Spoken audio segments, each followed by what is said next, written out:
Hi guys, hello everyone. कैसे हैं आप लोग? So welcome to my channel vision of BTech. So guys, जैसा कि आप जानते हैं कि मैं अपने यूट्यूब चैनल पर कंप्यूटर सिस्टम सिक्योरिटी की हर एक यूनिट को कवर करने वाली हूँ, जहाँ पर हम टॉपिक वाइज इस सब्जेक्ट के हर एक टॉपिक को समझेंगे। कंप्यूटर सिस्टम सिक्योरिटी सब्जेक्ट हमें AKTU के बीटेक सेकेंड ईयर में देखने को मिलता है। इस सब्जेक्ट का कोड है KNC301। तो आप कोड को मैच करके भी अपने सब्जेक्ट को पढ़ सकते हैं। ये वीडियोस आपके लिए काफ़ी प्रॉफिटेबल होने वाली है और साथ ही इस सब्जेक्ट की एक प्लेलिस्ट आपको मिल जाएगी। आप उस प्लेलिस्ट को जाकर भी एक्सेस कर सकते हैं।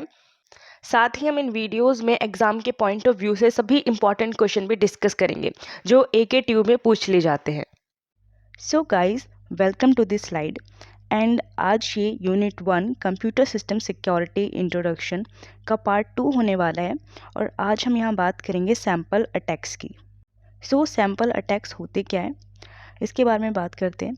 इस साइबर अटैक, ये एक साइबर अटैक होते हैं जो क्या करते हैं, कंप्यूटर सिस्टम एंड नेटवर्क को बुरी तरीके से एक्सप्लॉयटेशन कर देते हैं, ठीक है। और वहाँ पर क्या करते हैं, अपने मलिशियस एक्टिविटी को क्रिएट कर देते हैं। सैम्पल अटैक्स कंप्यूटर में मौजूद कोड, लॉजिक्स और उसमें प्रेजेंट डेटा को मॉडिफाई कर देता है और उसमें प्रेजेंट इंफॉर्मेशन एंड आइडेंटिफाई को चोरी कर लेता है, थेफ्ट कर लेता है। साइबर अटैक्स दो कैटेगरीज में डिवाइड होते हैं, पहला web based attack and second system based attack. तो सबसे पहले हम देखते हैं web based attack. Web based attack में सबसे पहले हमारा आता है इंजेक्शन अटैक्स। अब ये इंजेक्शन अटैक क्या होता है, तो इसे हम कुछ इस तरीके से समझ सकते हैं।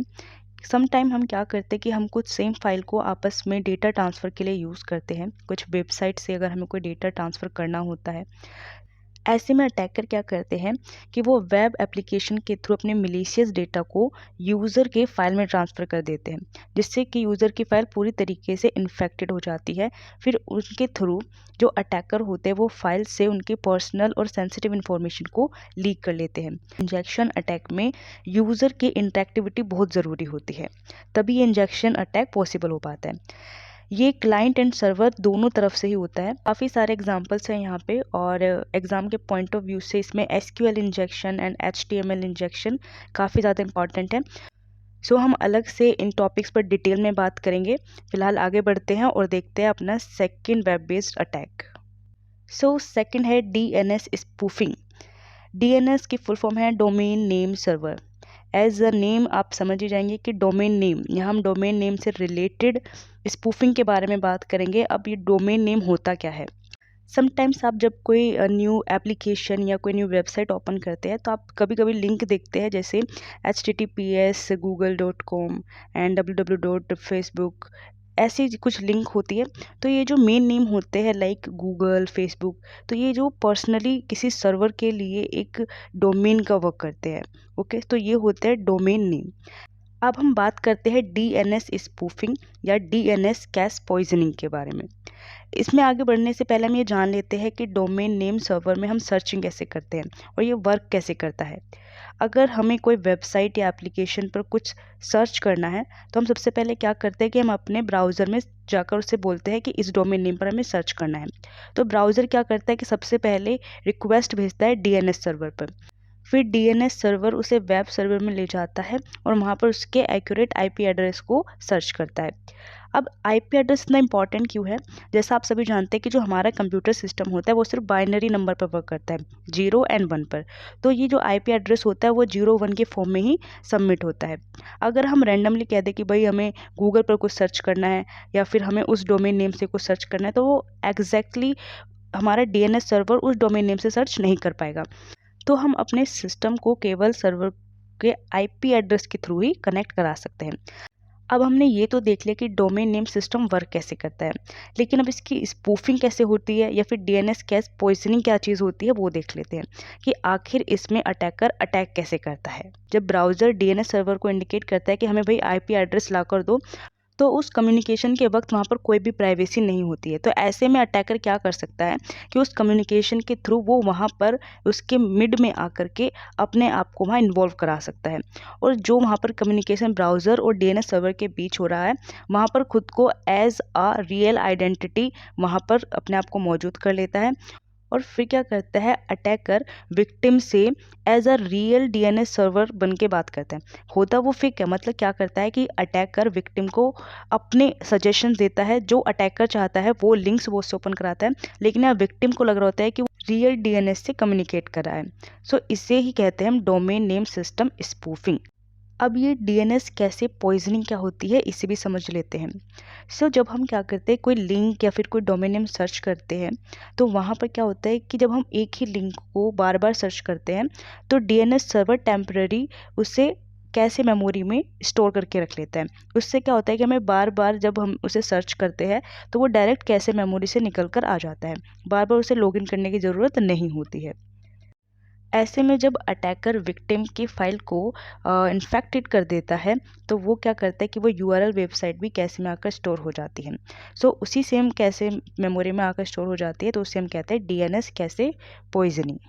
नेक्स्ट है सेशन हाईजैकिंग। अभी समझते हैं कि सेशन हाईजैकिंग होती क्या है। लेट्स सपोज एग्जांपल कि ऑनलाइन क्लास होती है जब, तो उसमें क्या करते हैं कि जो हमारे टीचर्स होते हैं वो हमें एक लिंक प्रोवाइड करते हैं बेसिकली, जिसके थ्रू स्टूडेंट और टीचर का एक कम्युनिकेशन होता है, एक सेशन चलता है, स्टडी सेशन भी बोल सकते हैं हम इसे।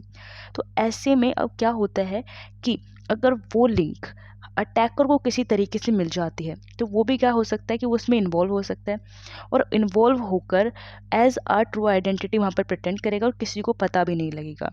लेकिन यहाँ पर खतरा हो सकता है कि वो उसमें इन्वॉल्व होकर सेशन के बीच में वहाँ पर डेटा को थेफ्ट कर सकता है या फिर वहाँ पर प्रेजेंट डेटा को मॉडिफाई कर सकता है। सेशन हाईजैकिंग होने के लिए कुछ उसकी मिस्टेक्स होती है, जैसे कि विदाउट इंक्रिप्शन अगर लिंक वहाँ पर प्रोवाइड कर जाती है तो तब बहुत खतरा हो जाता है, या फिर इनसिक्योर सेशन आईडी हैंडलिंग, या फिर इनवैलिड सेशन आईडी। तो ये कुछ पॉइंट्स होते हैं जिनकी वजह से सेशन हाईजैकिंग हो सकते हैं। सेशन हाईजैकिंग में हमें ये भी देखने को मिल रहा है, जहाँ ये लिखा हुआ है web application create cookies to store the state and user session. अब इन कुकीज़ का मतलब क्या होता है, या फिर यहाँ ये सेशन हाईजैकिंग में कुकीज़ कैसे आ गया। सो अब इस कुकी को समझते हैं ये क्या है। So first of all cookie to store the information, ये इन्फॉर्मेशन को स्टोर करते हैं। अब ये इन्फॉर्मेशन को स्टोर कैसे करते हैं इसे भी समझते हैं। जब हम किसी वेबसाइट पर जाकर किसी एक डोमेन नेम का किसी लिंक को अगेन एंड अगेन सर्च करते हैं, तो वो क्या करता है कि हमारा जो डीएनएस सर्वर होता है वो उसके आईपी एड्रेस को कुकीज़ में स्टोर कर लेता है, और इन कुकीज़ में स्टोर इन्फॉर्मेशन के अकॉर्डिंग आपका फ़ोन आप ही की इंटरेस्ट में ढलने लगता है। जैसा आप देखते हैं कि अगर आप एक दो बार अपने फ़ोन पर किसी लैपटॉप या कोई शूज़ सॉक्स कोई बैग्स के बारे में सर्च करते हैं, तो फिर आप देखते हैं कि आपका फ़ोन बार बार आपको वही चीज़ें दिखाता है, आपके इंटरेस्ट के अकॉर्डिंग वही चीज़ें लेकर आता है। तो कुकीज़ का मेन वर्क ही यही होता है कि आपके इंटरेस्ट के अकॉर्डिंग आपकी चीज़ों को सेफ रखना और स्टोर रखना, जिससे कि आपको बार बार उस चीज़ के लिए मेन साइट पे ना जाना पड़े। ये जो कुकीज़ होती है वो हर एक साइट के लिए एप्लीकेबल नहीं होती है।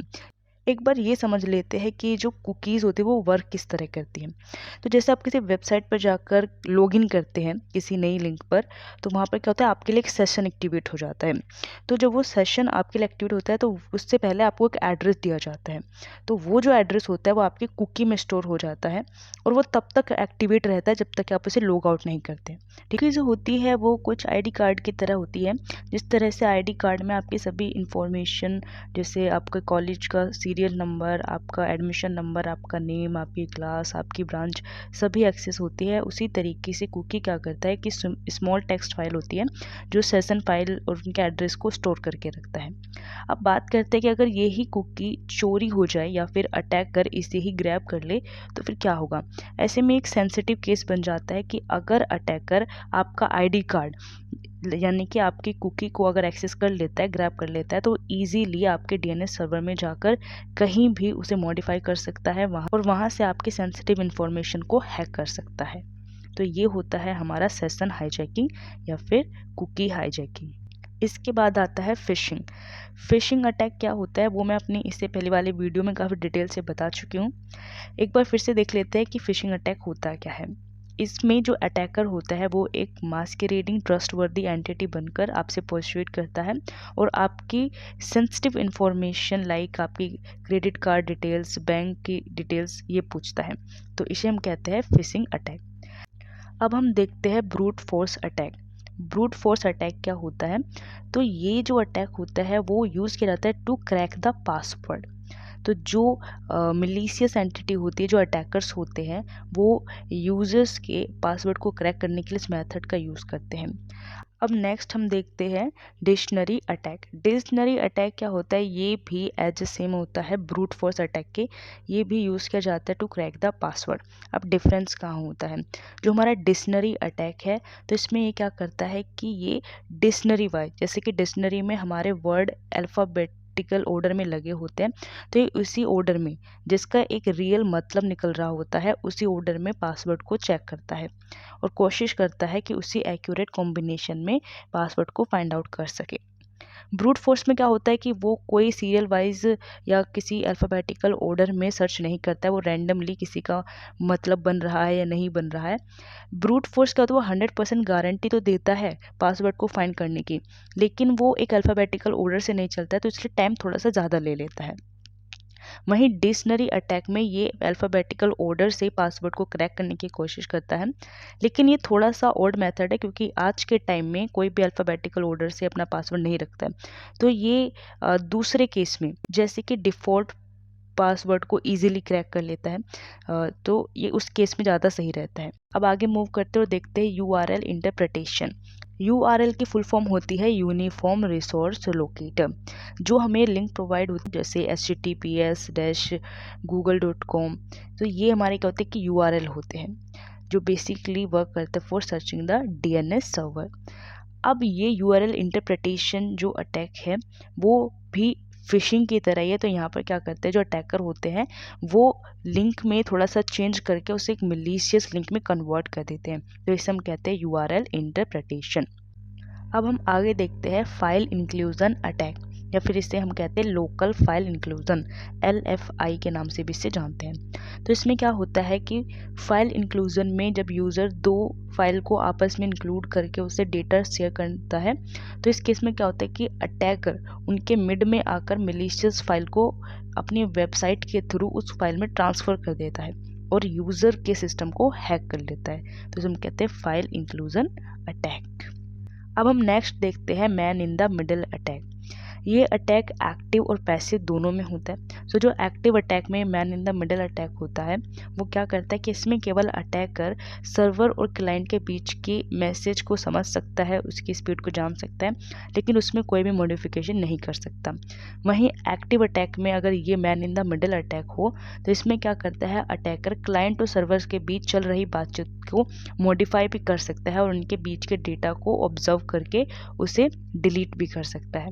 तो इस केस में जो अटैकर होता है वो क्लाइंट के लिए फेक सर्वर का वर्क करता है और सर्वर के लिए एक फेक क्लाइंट का वर्क करता है, और ऐसे में वो क्या करता है, इन दोनों की बातचीत को भी इंटरप्ट करके उसे मॉडिफाई कर सकता है। Denial of service DOS attack, ये बहुत ज़्यादा पॉपुलर अटैक है और ये बहुत ज़्यादा इंपॉर्टेंट भी है as a exam point of view. एक सिंपल एग्जांपल से DOS अटैक को समझते हैं। जैसे एग्ज़ाम टाइम पर आप अपने रिज़ल्ट देखते हैं, तो वहाँ पर उस दिन क्या होता है कि साइट पे जो ओवरलोडिंग दिखाता है, और वो क्या होता है कि जल्दी से आपका एक्सेस नहीं कर पाता है। तो ओवरलोड होने की वजह से साइट कभी कभी क्रैश भी हो जाती है या फिर इजीली रिजल्ट नहीं दिखाती है।